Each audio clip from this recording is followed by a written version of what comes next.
తెలంగాణ రాష్ట్ర బడ్జెట్లో బీసీ సంక్షేమానికి మంగళం. బీసీలను చిన్నచూపు చూసే బడ్జెట్. తెలంగాణ బీసీ మహాసభ రాష్ట్ర అధ్యక్షులు మెటుకాడి శ్రీనివాస్ శాసనసభలో డిప్యూటీ సీఎం ఆర్థిక మంత్రి బట్టి విక్రమార్క ప్రవేశపెట్టిన బడ్జెట్ బహుజనుల ఆశలపై నీళ్లు చల్లేలా చేసింది. 2025-26 ఆర్థిక సంవత్సరానికి మొత్తం వ్యయం 3,04,965 కోట్లుగా తెలిచారు. రెవెన్యూ వ్యయం 5,2,26,982 కోట్లు కాగా మూలధన వ్యయం 36,504 కోట్లుగా ప్రతిపాదించారు. విచిత్రం ఏమిటంటే అత్యధిక జనాభా కలిగిన బీసీల సంక్షేమానికి తక్కువ నిధులు కేటాయించారు. అదే ఎస్సీ ఎస్టీ రంగాలకు భారీగా బడ్జెట్తో కేటాయింపులు జరిపారు. దీనిపై బీసీ వర్గాలు బగ్గుమంటున్నాయి. రాష్ట్ర ఖజానాలో అత్యధిక వాటా కలిగిన బీసీలకు సంబంధించి సంక్షేమ శాఖకు కేవలం 11,405 కోట్ల విధించారు. బట్టి విక్రమార్క ఎస్సీ సంక్షేమ శాఖకు 17,169 కోట్లు, మైనార్టీ సంక్షేమానికి 3,591 కోట్లు, ఐటీ శాఖకు 7,704 కోట్లు కేటాయించారు. ఇక మహాలక్ష్మి బస్సు పథకం ద్వారా ఆదా అయిందన్నారు. ఇక సిలిండర్ పథకానికి 433 కోట్లు ఇచ్చారు. దీన్ని బట్టి చూస్తే రేవంత్ రెడ్డి సర్కారుకు బీసీల పట్ల ప్రేమ లేదని తేలిపోయిందన్నారు. తక్షణమే బహుజన వర్గాలు మేధావులు స్పందించాల్సిన అవసరం ఉందని తెలిపారు. జై తెలంగాణ, జై బీసీ. నా పేరు మెట్టుకాడి శ్రీనివాస్, తెలంగాణ బీసీ మహాసభ రాష్ట్ర అధ్యక్షుడిని. బీసీ బంధువులందరికీ ఈ మాధ్యమం ద్వారా విజ్ఞప్తి.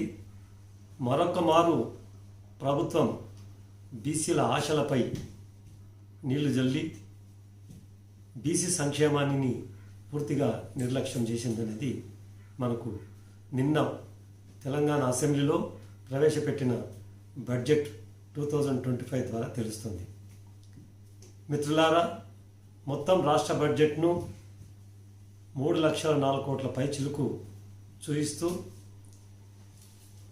ఎస్సీలకు 40,000 కోట్లు, ఎస్టీలకు 17,000 కోట్లు, బీసీలకు కేవలం 11,000 అంటే 11,000 కోట్లు మాత్రమే. ఇది ఎక్కడి న్యాయం అర్థం అవ్వడం.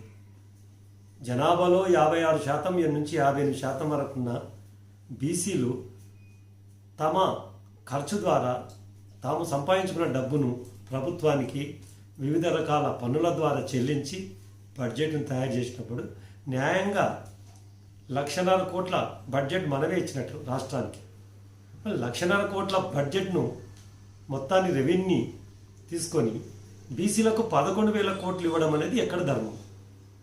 ఇది పూర్తిగా బీసీలను చిన్నచూపు చూడడం, బీసీలను ఇంకా బీదరికంలోకి నెట్టివేయడం అనేది వాళ్ళ యొక్క కాంగ్రెస్ పార్టీ యొక్క బీసీలపై ఉన్న కపట ప్రేమగా, కుటిల నీతిగా భావించవచ్చు.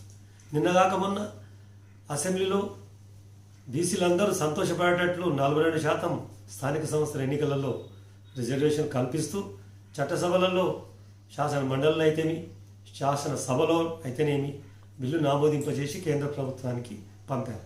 దాన్ని అందరం కూడా హర్షించాం, కృతజ్ఞతలు తెలిపారు. కానీ అది ఎప్పుడు వస్తుంది? పార్లమెంట్ నుంచి రావాలి, రాకపోవచ్చు, అది వేరు మాట. అయినా మేము మా యొక్క నిజాయితీతో అందరినీ, ముఖ్యమంత్రితో సహా అందరినీ కూడా మనము పొగిడి కృతజ్ఞతలు తెలిపారు.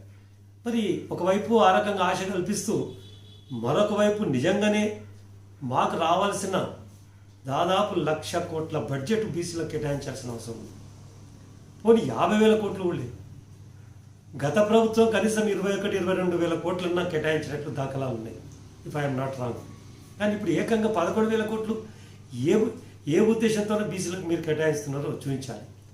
ఎస్సీలు 50% లేరు, కానీ 50,000 కోట్లు, ఎస్టీలు 17,000 కోట్లు. ఇది ఎక్కడ న్యాయం? వాళ్ళకి ఏమైనా కేటాయించని మాకు సంబంధం లేదు, మేము దాన్ని తప్పు పట్టాం. కానీ మాకు 11,000 కోట్లు ఏ రకంగా మీరు కేటాయించి మమ్మల్ని ఇంకా బీదరికంలోకి నెడుతున్నారో ఖచ్చితంగా బీసీ సమాజానికి ముఖ్యమంత్రి గారు, బడ్జెట్ ప్రవేశపెట్టిన ఉప ముఖ్యమంత్రి గారు ఖచ్చితంగా మీకు సమాధానం ఇవ్వాల్సిందే. ఇది మా బడ్జెట్. మేము 18 రకాలకు పైన ట్యాక్సులలో రూపకంగా మీకు పన్నులు చెల్లించి రాష్ట్ర ఆదాయానికి రెవెన్యూ సృష్టించి ఇస్తున్నాం. మేము ఈరోజు 11,000తో ఎట్లా సర్దుకోవాలో మీకు చెప్పాలి. ఇది పూర్తిగా బీసీలను అవమానపరచడమే, బీసీల యొక్క అభివృద్ధిని చిన్నచూపు చూసుకుంటూ వాళ్ళని ఇంకా బీదరికంలోకి నెట్టడమే అవుతుంది. వెంటనే దీన్ని పునఃపరిశీలించి బడ్జెట్ను పెంపుదల చేయాలి, చాలినంత బడ్జెట్ ఇవ్వాలి. ఖచ్చితంగా మేమెంతనో మాకంత దామాష పద్ధతిన బడ్జెట్ పెంచాలి. కనీస వసతులను పక్కకు పెట్టి అవి డిడక్ట్ అయినాక మిగతా మిగులు బడ్జెట్ లోపల ఖచ్చితంగా మా వాటా తేల్చాల్సిందిగా, లేకుంటే తప్పనిసరి దీన్ని తీవ్రతరం చేస్తాం. అవసరమైతే ఉద్యమ బాట పట్టాల్సి వస్తుంది. వెంటనే ముఖ్యమంత్రి గారు, ఆర్థిక శాఖ మంత్రులు, మిగతాందరూ కూడా సాంఘిక సంక్షేమ శాఖ, బీసీ శాఖ మంత్రులు వాళ్ళు ఎవరన్నా సరే మీరందరూ కూడా ఒకసారి పునఃపరిశీలించి ఈ బడ్జెట్ను బీసీలకు పెంపుదల చేయాల్సిందిగా ఈ మాధ్యమం ద్వారా డిమాండ్ చేస్తున్నాను. జై బీసీ, జై పూలే.